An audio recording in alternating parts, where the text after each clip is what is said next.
Hey there, and welcome. Today, we're going to jump right into something that I think a lot of us can relate to, especially if you're over 50. It's a super simple 5-minute routine for a hidden posture problem that just might be the source of a lot of nagging aches and pains. Ready? Let's do this. Okay, let's be real for a second. Do you ever look in the mirror and wonder, why is my belly sticking out like that? You know, your weight hasn't really changed, but your clothes they don't fit the same. Or maybe your lower back is always tight and just standing around for a while feels totally exhausting. If you're nodding along right now, I promise you are so not alone. So, what's our first instinct? We immediately blame the usual stuff, right? Oh, my abs must be weak. Or, my metabolism is slowing down. Or the big one, well, I'm just getting older.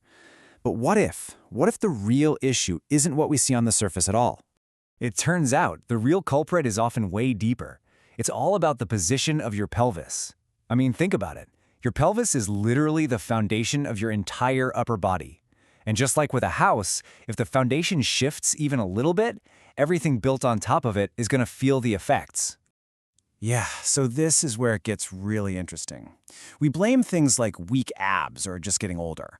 But what's really going on? Well, it's all about your pelvic position, those tight hip flexors, and the movement patterns you've built up over a lifetime. All those years spent sitting at a desk or in a car cause the muscles at the front of your hips to get short and tight, and they start pulling everything out of alignment. Now, there's a fancy name for this, anterior pelvic tilt, but don't get hung up on the jargon. The most important thing to get is that this is not your fault. It's not because you're lazy or didn't do enough sit-ups. It's just your body's smart but sometimes unhelpful way of adapting to how you've moved for years. Okay, so our natural reaction is to fight back, right? I'll just do 100 crunches, or I'll stretch like crazy. But here's the thing, that almost never works. Why? Because you're not fixing the problem in the right order.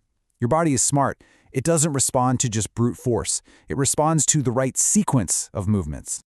I love this analogy because it makes so much sense. If a door hinge is all stiff and rusty, you don't just yank the door harder, do you? No way! You'd break something. You'd find some oil, you'd loosen the hinge, and then the door swings freely. Our bodies work the exact same way. We have to release the tension first. And that brings us to this simple but really powerful 3-step system. It's a reset. Step 1, release the tension in those tight hips. Step 2, activate the muscles that are supposed to be supporting you, your glutes. And finally, step 3, retrain your brain and body to use this new, better pattern automatically. All right, let's get to the good stuff, your 5-minute daily routine. And the best part? These movements are super gentle, they're safe, and you don't need a single piece of fancy equipment. This is all about lasting change through small, consistent steps. So step 1 is all about release. Remember that stiff door hinge? This is us applying the oil.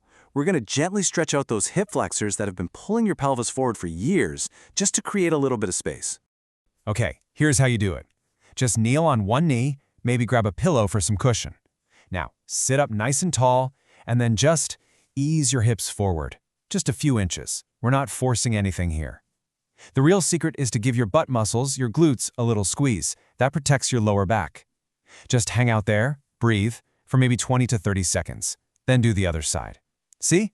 It's a gentle opening, not a painful stretch. Awesome.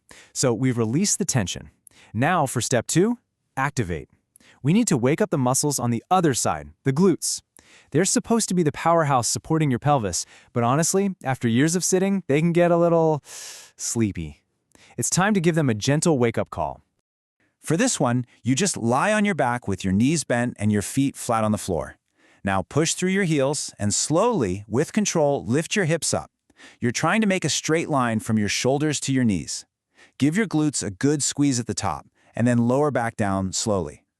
The key is to feel your butt doing the work, not your back. Let's aim for about 8 to 10 nice and slow reps. And that brings us to the final piece of the puzzle. Step 3, retrain. This is where we put it all together. This movement takes that release and activation we just did and teaches your body how to use it in the real world, like every time you stand up from a chair. So you'll kneel on the floor and sit your hips back towards your heels. From there, you're going to press your hips forward and up, leading with your glutes. Squeeze them. Keep your upper body tall and straight. Then slowly come back. You're basically teaching your body, hey, use these powerful hip muscles, not my poor lower back. Just do about 8 of these. And that is the whole routine. Seriously, the stretch, the bridge, and the thrust. The whole thing takes less than 5 minutes. And I can't stress this enough. This isn't about going hard or getting sweaty. It's about consistency. Doing this for just a few minutes every single day is what creates real, lasting change. Because here's the bottom line. The goal isn't just about building more muscle or using more force. It's about getting your muscles to talk to each other again. It's about improving that communication so the right muscles fire at the right time and they can all share the load, just like they're supposed to. And I absolutely love this idea. You're not trying to turn back the clock and rebuild a younger body. That's not the goal. The goal is to learn how to better support the amazing body you have right now. It's about working with it, not against it. So, I'll just leave you with this one final thought. What if feeling better, standing taller, and moving with less pain isn't about more force at all? What if it's actually about better communication? What if it's just about helping your body remember how to work together as a team?